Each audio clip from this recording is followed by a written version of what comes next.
Selamat pagi.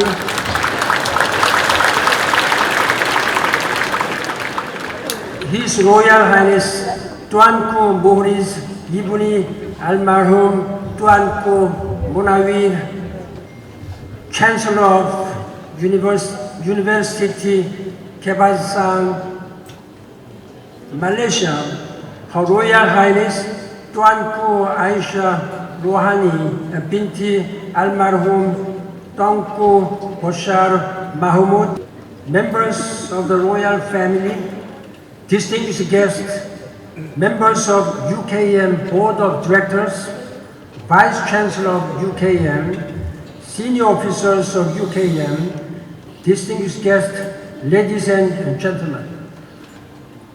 It is my great honor and privilege to speak to you this morning and humbly accept this honorary doctorate degree from University Kebangsaan Malaysia, UKM. Thank you. I offer my sincere gratitude to the respected Faculty of Social Sciences and Humanities for this incredibly meaningful honorary degree for global peace and sustainable development that you have just bestowed on me. This further motivates me to continue using my voice as a former United Nations Secretary General to help galvanize others to work towards ensuring the future we want, where nobody is left behind. I believe that in addition to me, you are also recognizing the guiding work and ideas of the United Nations.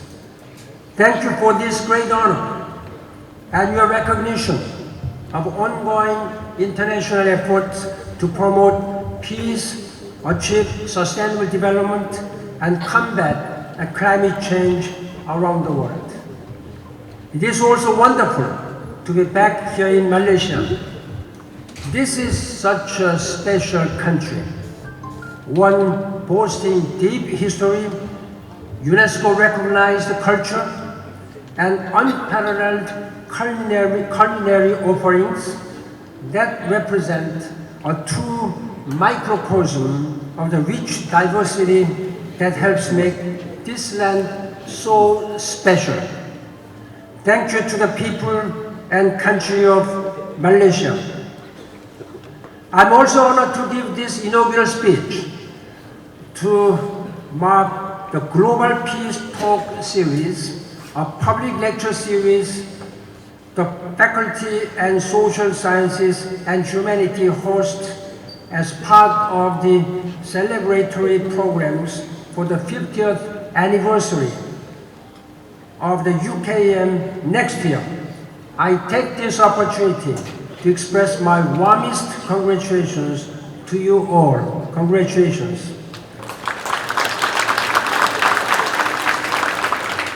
Proud universities such as UKM serve as living foundations of both knowledge and memory.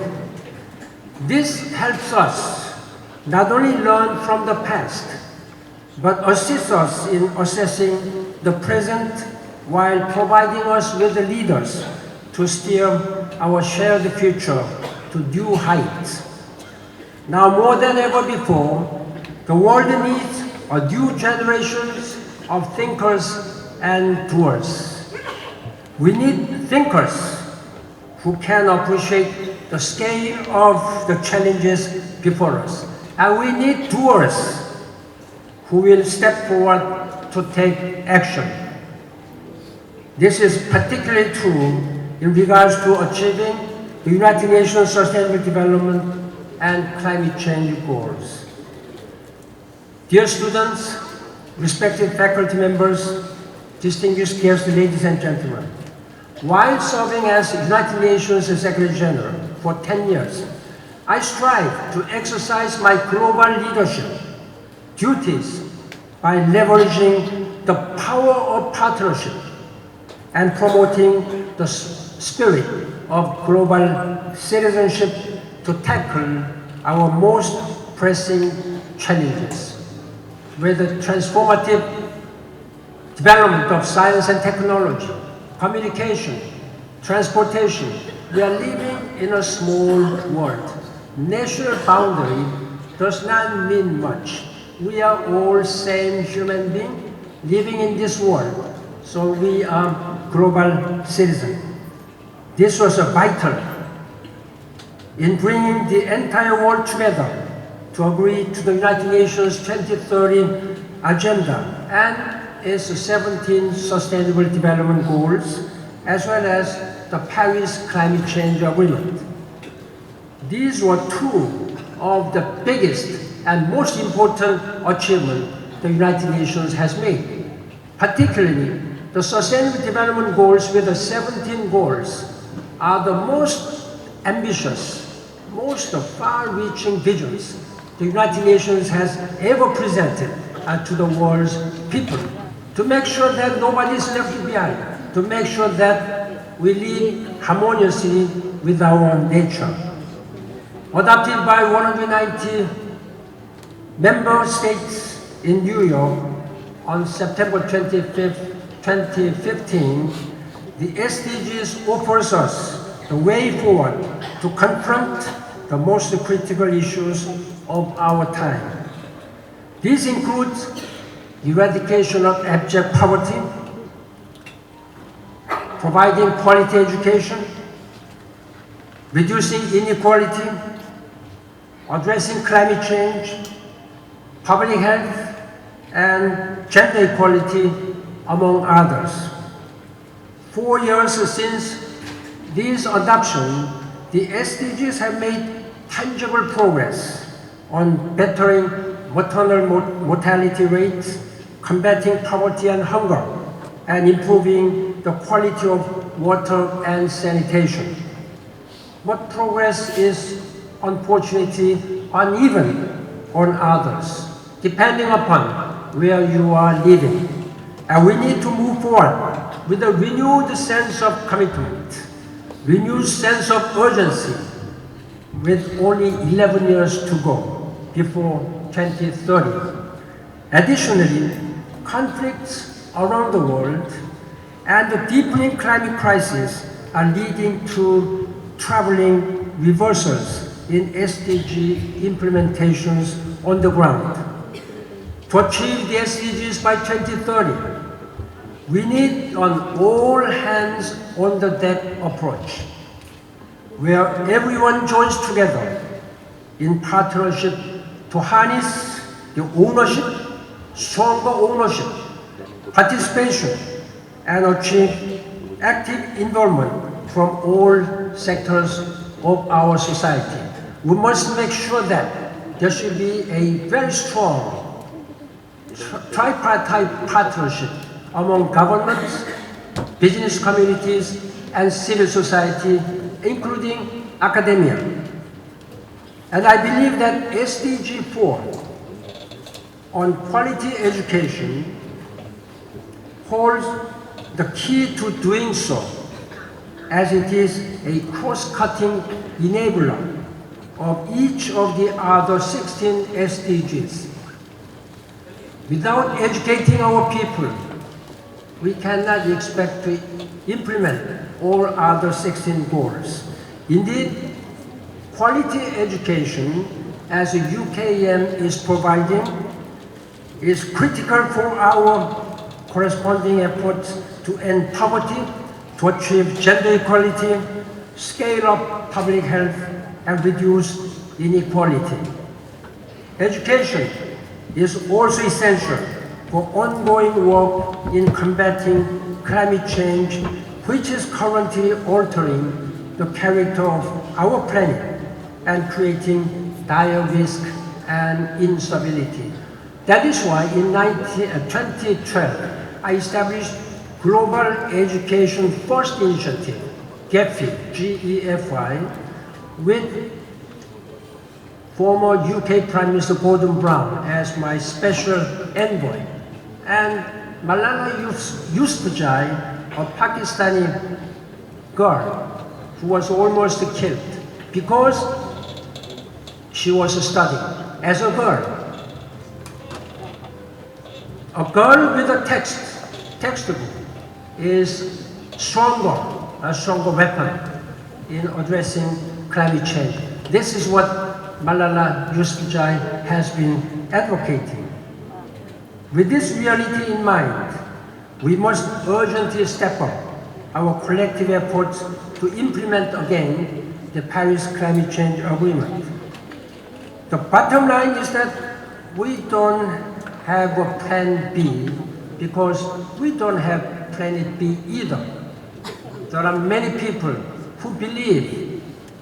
who seem to believe that we may have another planet Earth if we destroy all our environment here, that we may live to another planet. But until now, unfortunately, we have not found any such planet where there is air, water, there is a place where human beings can live. Therefore, the Paris Agreement signed by 197 state parties in 2015 offers us a clear game plan to confront these serious threats to our planet. It sets a viable target to impede rising temperatures, constrict greenhouse gas emissions, and spur climate-resilient development and green growth. I truly believe that the Paris Agreement offers us our best hope to preserve over the serious threats to our alien planet. But to achieve this goal, again, we need to work together. Climate change is a global challenge demanding global solutions. No country, nobody, however powerful or resourceful one may be, can address these climate change issues alone. This is why we, young and old, all of us, young and old, rich and poor, men and women, Muslim and Buddhist, Christians, have a stake in forging sustainable solutions in response to it. Equity, inclusivity, and cooperation must underpin our collective efforts to this end with all countries, businesses, schools, individuals, acting in the same spirit that led the Paris Agreement and the Sustainable Development Goals. Ladies and gentlemen, in this regard, I cannot but express my deepest disappointment and even anger at the decision of the United States government to withdraw from this Paris Agreement on climate change. President Trump's decision to withdraw from this agreement is politically short-sighted, economically irresponsible, and scientifically wrong. IPCC, Intergovernmental Panel on Climate Change, has made it clear again and again that climate change is happening much faster, approaching much faster. It is because of human behavior. Then the answer is quite clear. We human beings must change our behavioral pattern on consumption and production. Climate change does not respect any border. Our action must transcend all the frontiers. I strongly and sincerely hope that soon the United States will come back and return to our joint efforts to address this climate change. Nature does not wait for us. Nature does not negotiate with the human being.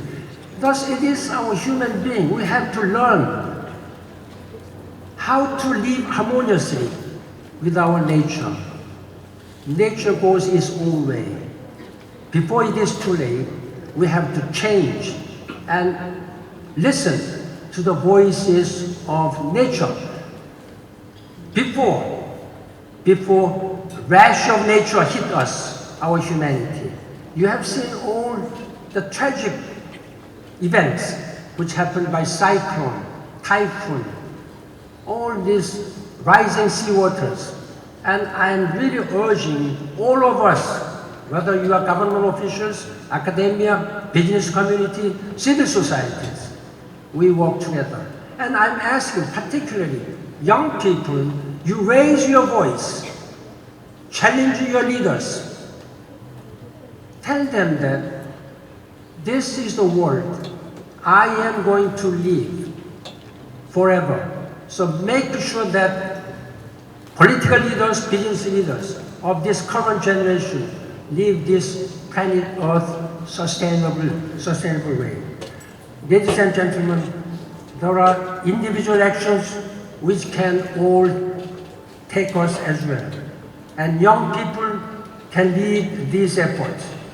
Don't waste even a single drop of water. Be aware of your consumption and carbon footprint.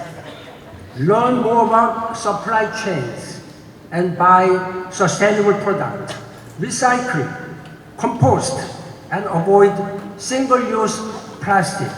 Take a sustainability pledge. Talk with your family, friends about the dangers of climate action.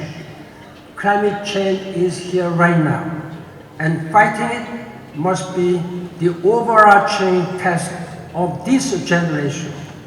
We are all in this together, and to achieve sustainable development, we simply must continue our momentum forward and together. Your Royal Highness, Chancellor of UKM, respected faculty, students, ladies and gentlemen, I strongly believe that in this era of uncertainty, fighting climate change and achieving the United Nations SDGs are two efforts that must unite all nations, all the people together, all the global citizens through cooperation and partnership. Quite plainly, our collective existence moving forward depends on it. But this urgent and historic undertaking can create opportunities as well. We can address inequality, protect our planet, spur greater prosperity, expand social inclusion, and advance the empowerment of women and girls. And I'm confident the leading academic institutions such as University Kebangsaan Malaysia, UKM, and young people like you will be central to these unified efforts. Ladies and gentlemen, please allow me to conclude my remarks by saying that despite the current challenge that we face today, if we work together under the spirit of partnership, sustainability, inclusivity, global citizenship, we will not only persevere during this era of uncertainty, we will thrive. Your role is extremely important as we need a new generation of change makers that ensures United Nations global goals are local business here in Malaysia and beyond. Our global challenges require robust global solidarity. We need a global partnership, and we will all share a common future rooted in sustainability, peace, and prosperity. Ladies and gentlemen, let us expand our united efforts to realize this shared destiny for all the people in the years to come. Let us work together to make this world more sustainable, more prosperous, and more peaceful, where our succeeding generations can live in peace and harmony. I count on your leadership. I count on your global vision. Thank you very much for this honor. Thank you very much. Please welcome UKM Vice Chancellor to accompany His Royal Highness Dr. Maurice Ibn Al-Mahram Tuanku Munawir to present a memento of appreciation to His Excellency Ban Ki-moon.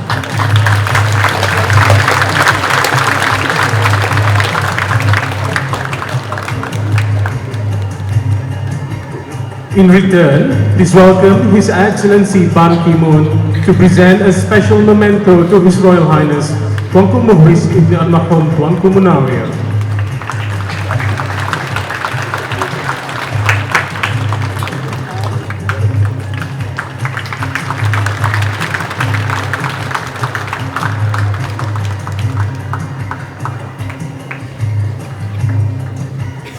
Thank you, Your Royal Highnesses.